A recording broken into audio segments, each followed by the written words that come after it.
다윗이 기스의 아들 사울로 말미암아 시글락에 숨어 있을 때에 그에게 와서 싸움을 도운 용사 중에 든 자가 있었으니 그들은 활을 가지며 좌우 손을 놀려 물매도 던지며 화살도 쏘는 자요 베냐민 지파 사울의 동족인데 그 이름은 이러하니라. 그 우두머리는 아히에셀이요 다음은 요아스이니 기브아 사람 스미야의 두 아들이요 또 아스마의 아들 여시엘과 벨렉과 또 부라가와 아나도 사람 예후와 기브온 사람 곧 30명 중에 용사요 30명의 우두머리가 된 이스마야이며 또 예레미야와 야하시엘과 요하난과 그데라 사람 요사박과 엘루세와 여리목과 부아랴와 스마랴와 하룹 사람 스바랴와 고라 사람들 엘가나와 이시야와 아사렐과 요에셀과 야소부암이며 그들 사람 여로함의 아들 요엘라와 스바랴더라. 갓 사람 중에서 광야에 있는 요새에 이르러 다윗에게 돌아온 자가 있었으니 다 용사요 싸움에 익숙하여 방패와 창을 능히 쓰는 자라. 그의 얼굴은 사자 같고 빠르기는 산의 사슴 같으니 그 우두머리는 에셀이요 둘째는 오바댜요 셋째는 엘리압이요 넷째는 미스만나요 다섯째는 예레미야요 여섯째는 아떼요 일곱째는 엘리엘이요 여덟째는 요하나니요 아홉째는 엘사밧이요 열째는 예레미야요 열한째는 막반네라.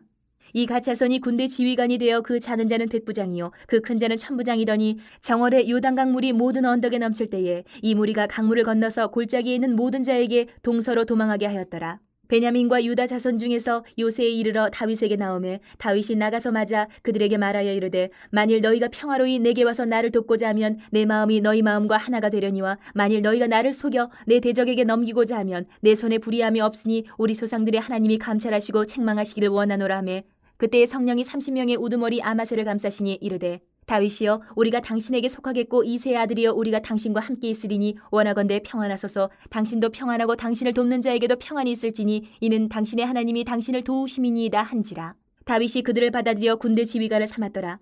다윗이 전에 블레셋 사람들과 함께 가서 사울을 치려할 때에 므낫세 지파에서 두어 사람이 다윗에게 돌아왔으나 다윗 등이 블레셋 사람들을 돕지 못하였음은 블레셋 사람들의 방백이 서로 의논하고 보내며 이르기를 그가 그의 왕 사울에게로 돌아가리니 우리 머리가 위태할까 하노라 함이라.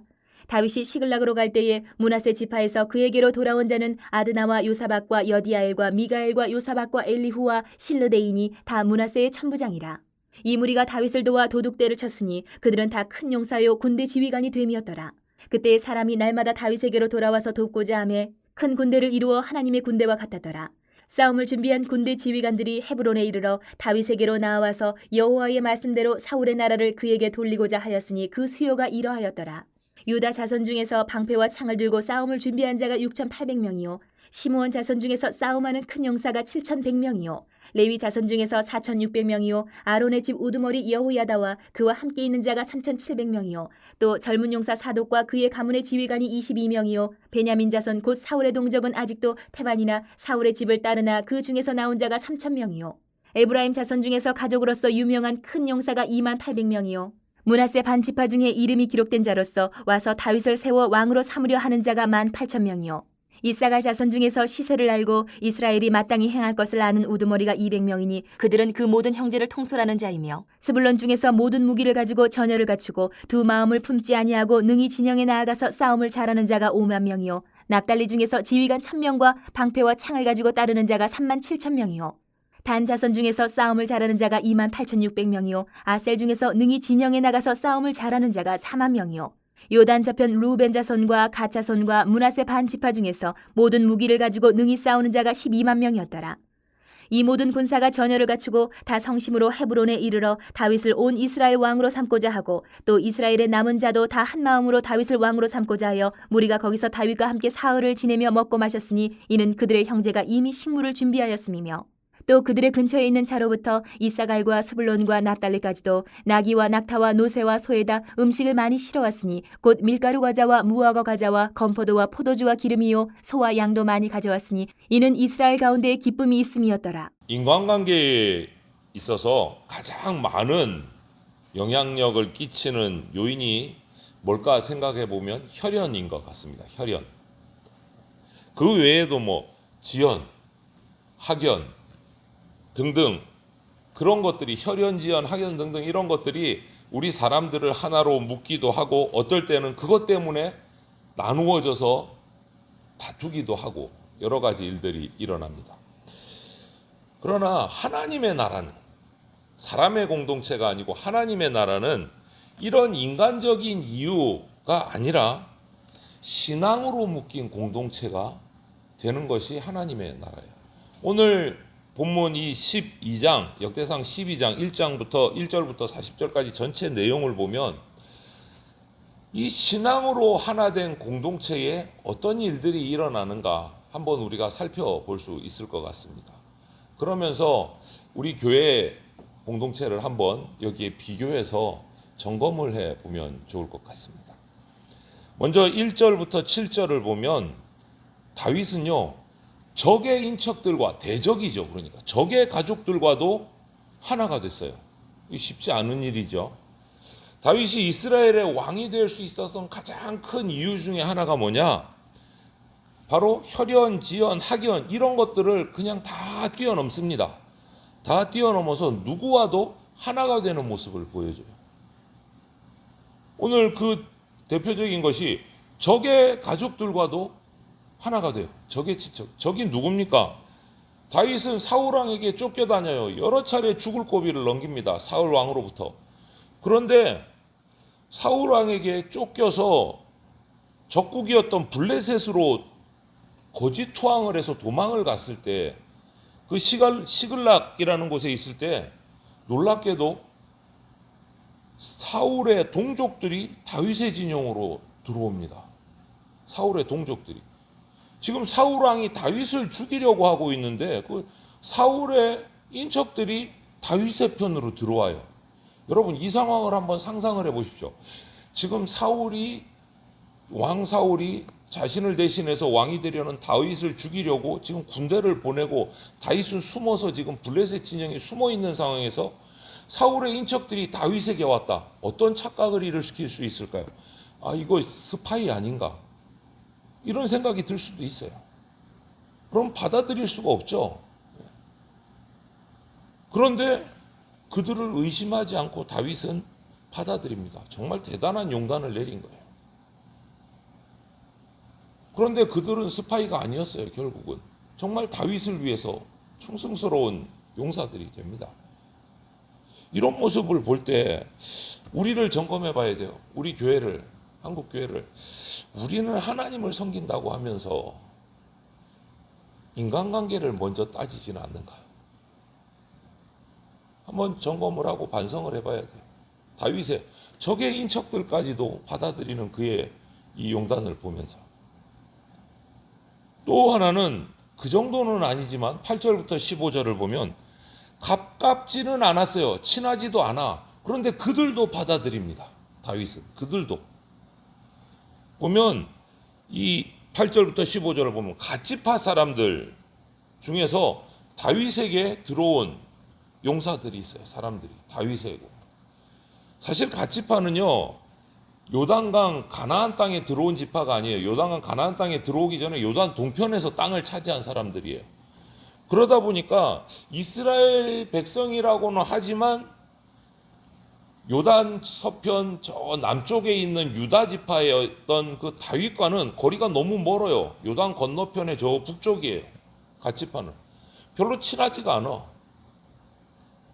그런데 다윗이 광야에 있을 때 도망 다닐 때 사울의 편에 서지 않고 도망다니는 다윗에게 와서 다윗의 편에 들어온 갓지파 용사들이 있어요.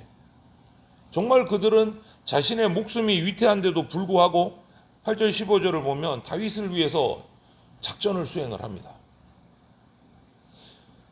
다윗은 또 그들을 기꺼이 받아들여서 그냥 군사 정도가 아니고 자신의 군대를 지휘하는 지휘관, 백부장, 천부장으로 세워요. 별로 친하지 않은데도 불구하고 차별당하지 않도록 한 거예요. 이런 다윗의 넉넉한 포용력, 이것이 다윗의 왕국을 하나님 나라를 세우는 견고한 기초가 됩니다.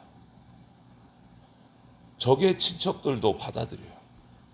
가깝지 않은 지파의 용사들이 들어오니까 또 그들을 받아들여서 지휘관까지 세워요. 다윗의 포용력이 대단한 겁니다. 그리고 한 가지 더 확인할 것은 그렇게 어떻게 보면 적군이라고 착각할 수도 있는 사람들, 자신과 별로 가깝지 않은 지파들까지 받아들여서 그들을 지휘관으로 세우고 용사로 함께 전쟁에 나가는데 오늘 보면 좀 특이한 일이 있어요. 16절부터 18절을 보면 정작 자기하고 가까운 사람들, 자기 측근에 있는 사람들, 그들은요 오히려 더 잘해주고 더 특권을 줄 수도 있을 것 같은데, 오늘 16절부터 18절을 보면 그 사람들, 자기와 함께 정말 가까이 있는 그 사람들은 그들이 정말 하나님을 두려워하는가, 하나님을 정말 제대로 믿고 있는가 검증하는 모습이 나와요. 정반대의 모습이 나와요. 오히려 스파이라고 착각할 수 있고 친하지 않는 그 지파들을 검증하고 막 시험하고 테스트해 봐야 될 것 같은데, 정작은 자기 가까이 있는 사람들, 유다 지파 사람이었어요 다윗은.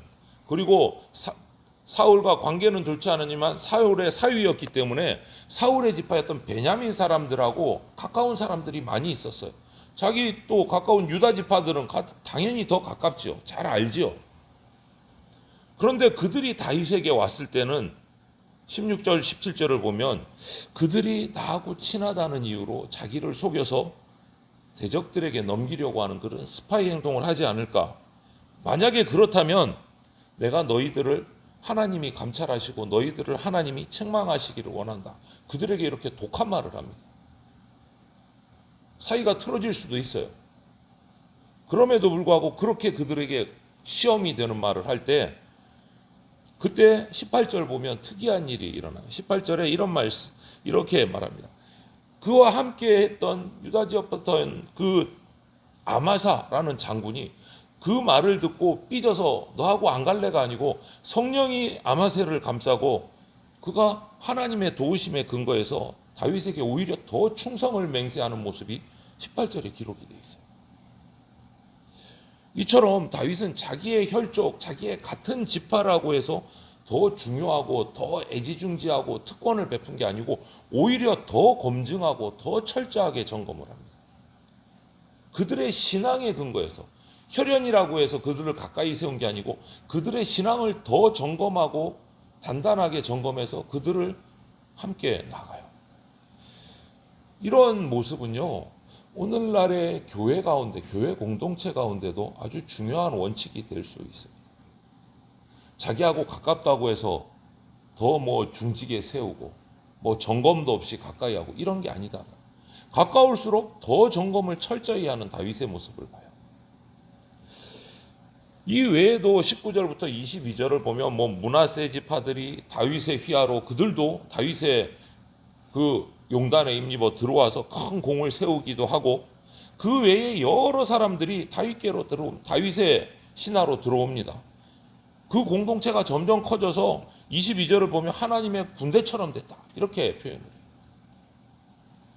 하나님이 이렇게 다윗의 세력을 크게 하신 이유는 다윗이 자기 편에 서 있는 자기에게 가까운 사람만 중용한 것이 아니라 어떻게 보면 스파이일 수도 있고 가깝지 않은 사람들뿐만 아니라 적의 혈족까지도 편견 없이 중용하고 하나님 안에서 하나 되는 모습을 보였기 때문에, 또 가까운 사람일수록 더욱더 그들의 동기 신앙을 검증하는 태도를 가졌기 때문에 하나님께서 하나 되게 하신 거예요.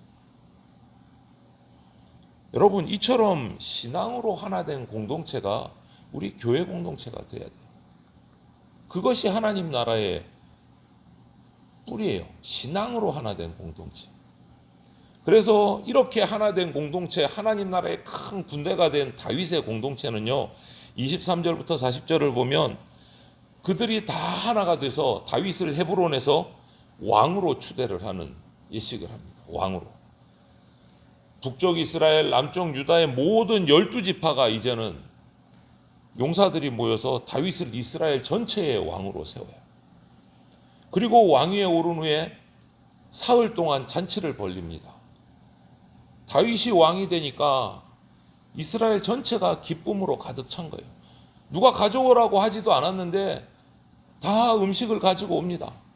흘러넘치게 가져와서 사흘 동안 잔치를 벌려요. 기쁨이 있었더라, 이렇게 돼 있잖아요.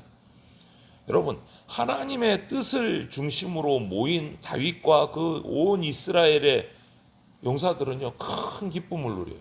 그런데 정반대로 다윗 이전에 사울의 그 공포 정치 아래, 권력 아래 모였을 때는 이런 기쁨이 없었어요. 이스라엘 사울이 왕이었어요. 하나님의 뜻을 따라서 자발적으로 자원해서 연합할 때 큰 기쁨이 있습니다. 이것이 신앙 공동체의 핵심이에요.